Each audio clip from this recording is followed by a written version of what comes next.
Hi, Black Cat Recapped here. Today, I'm going to explain a drama movie named Evil. The film starts with a young guy named Erik who is having a physical conflict with his friend. Without any clear reason, Erik violently attacked his friend. The rest of their friends simply observed without intervening. Nobody attempted to stop the fight because they were afraid of Erik, who had a reputation for being aggressive and frequently getting involved in fights.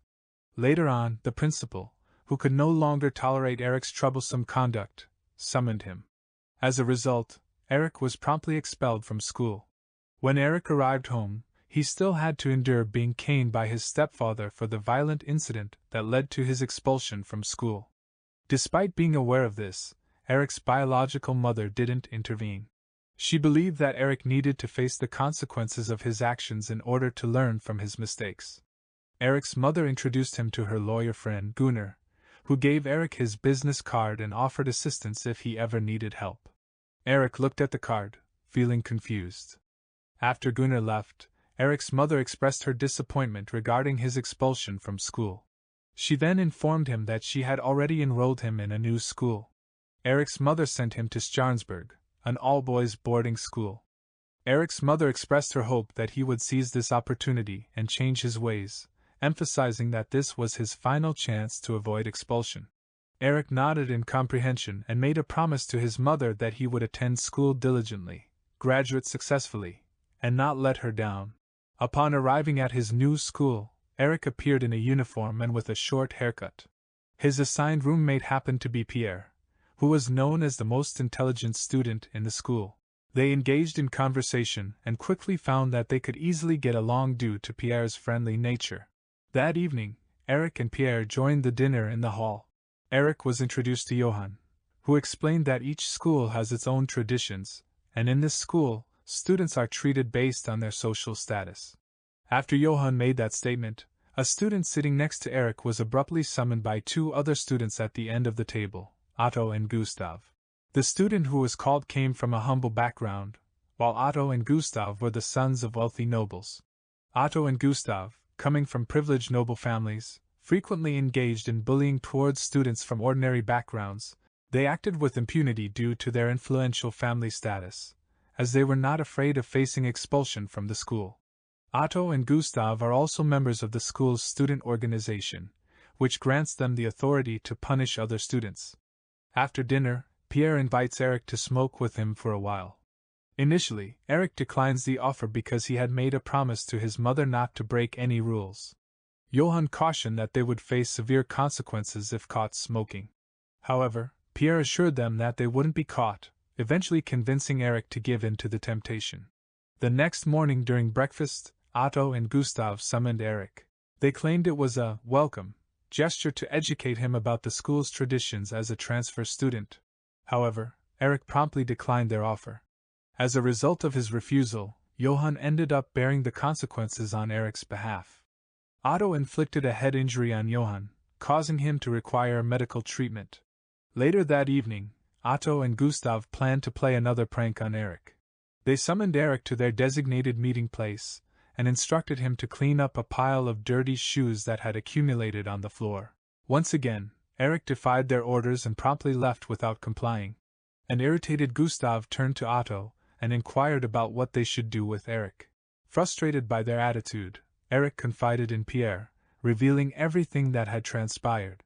Pierre's expression suddenly became tense as he cautioned Erik against defying Otto and Gustav's commands any further. Pierre explained that those who disobeyed them would face punishment. However, Erik, who had a history of being a bully, declared that he wasn't afraid of them. He firmly stated that he would never comply with all of their orders. Erik and Pierre tried to find non-violent ways to counter Otto and Gustav's bullying at school. Unfortunately, it was difficult since most students chose to obey their orders to avoid physical harm. The following day, Gustav accidentally bumped into Erik in the school corridor. He demanded an apology, but Erik refused because it was Gustav who had collided with him. Enraged, Gustav challenged Erik to a fight at a predetermined location that night. Pierre explained that Otto and Gustav never fought fair, they would rally their friends and gang up on Erik.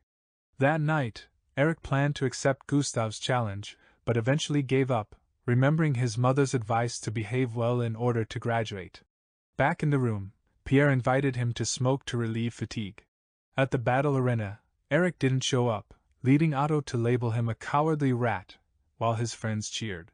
The following day, Otto publicly announced the names of students who frequently received punishments and disregarded orders from the student organization. Among them was Erik. In a school hearing, Otto, serving as the student council president, sentenced Erik to 1 month of confinement and mandated him to dig a 1-meter deep trench around the school premises. As Erik worked late digging trenches, he ended up having to eat alone in the hall since his tasks were completed after dinner. During his solitary meal, a canteen employee named Marja approached him. Marja, seemingly intrigued by Erik, mentioned that he reminded her of her brother. Marja commented that Erik's demeanor resembled that of her brother, as they both refused to submit to unjust behavior. After his meal, Erik indulged in his usual short smoking break.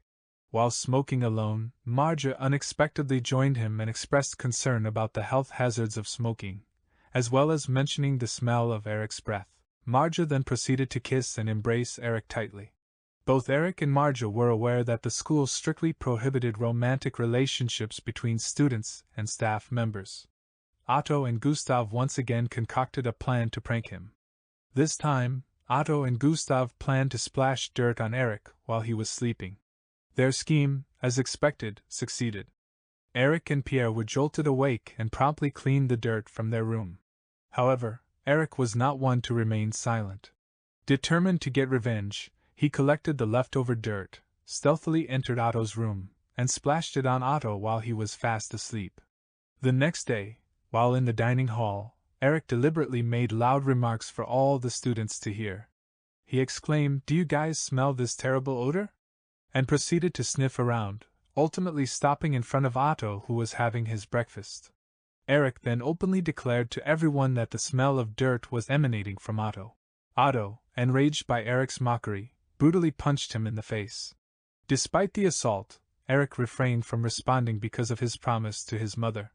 Marja quickly intervened and urged Otto to stop. During the Christmas holidays, when Erik returned home, his mother welcomed him warmly. However, his stepfather questioned him about the punishments he had received.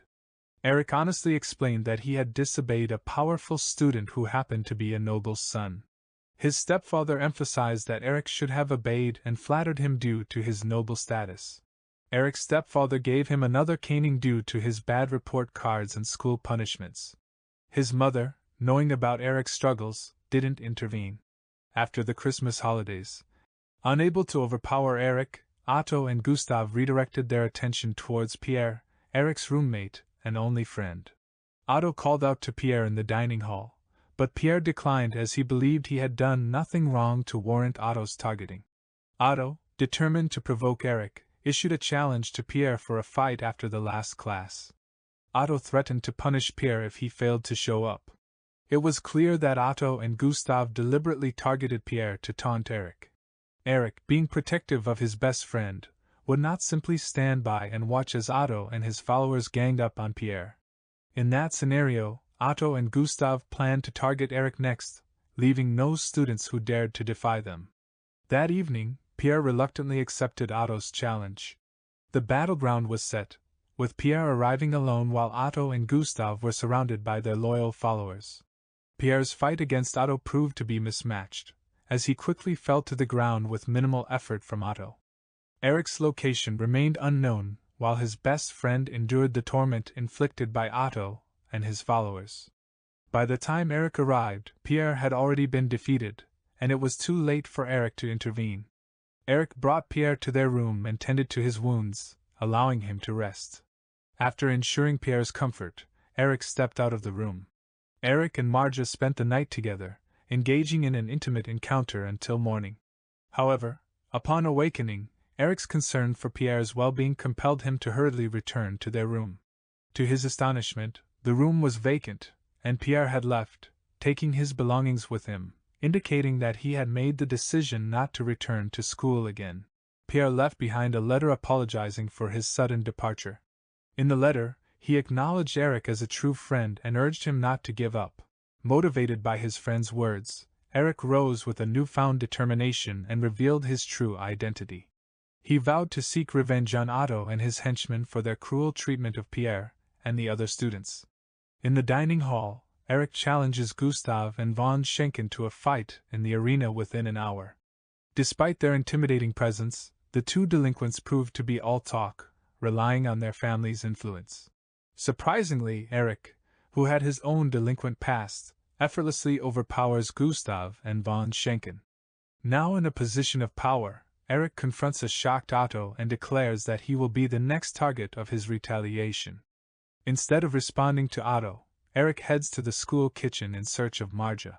A female employee informs Erik that Marja has been fired and has already left the school. A student hands Erik a letter that Marja left for him. Erik is deeply saddened and devastated by the abrupt departure of Marja. Otto's henchman catches Erik receiving a letter from a female employee, promptly reporting it to Otto. They conduct a search of Erik's belongings and find a letter from Marja, exposing their secret affair. With the letter as evidence, Otto seizes the opportunity to use it against Erik and promptly presents it to the principal, highlighting the serious violation. The principal, without further consideration, summons Erik and expels him from the school due to the grave offense committed, similar to Marja's case. Erik accepts his punishment with grace and understanding.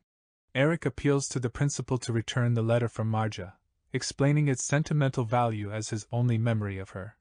Unfortunately, the principal refuses and instead places the letter in a drawer.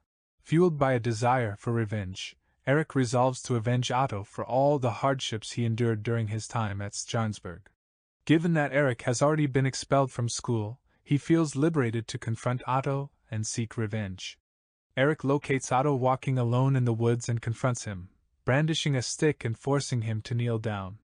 To Erik's surprise, Otto immediately complies with his commands, appearing panicked. In a desperate attempt to save himself, Otto offers Erik $10,000 in exchange for sparing his life. Erik refuses Otto's offer and prepares to strike him. However, Otto's hysterical pleas and vomiting change Erik's mind. He decides not to kill Otto, highlighting their differences in character. Erik then returns to school to pack his belongings. Recalling Gunnar's offer for assistance, Erik promptly contacted him. Soon after, the lawyer arrived at Stjarnsberg, and together they went to the principal's room. They found the principal and teaching staff drinking. Erik pleaded not to be expelled from school and requested the return of the letter from Marja. Initially, the principal resists Erik's pleas, but the situation changes when Gunnar enters the room. Gunnar threatens to expose the caste system and culture of bullying prevalent among the students, as well as the intentional negligence displayed by the principal and other staff members. Faced with this ultimatum, the principal has no choice but to comply with all of Erik's requests, including returning the letter from Marja and dissolving the student council led by Otto. Thanks to Gunnar's intervention, Erik returns to school, overthrowing Otto's authoritarian rule. He enjoys a peaceful time until his graduation day arrives. Erik's mother is proud and delighted by his accomplishments at Stjarnsberg, but his stepfather remains displeased with his attitude assessment grades. As his stepfather prepares to physically punish him, Erik fights back, declaring that this will be the last instance of violence in their house. Erik takes a decisive step and expels his stepfather from the house. In due course, Erik reunites with Pierre, who is set to pursue further education in Geneva. They make a heartfelt promise to meet again in the future.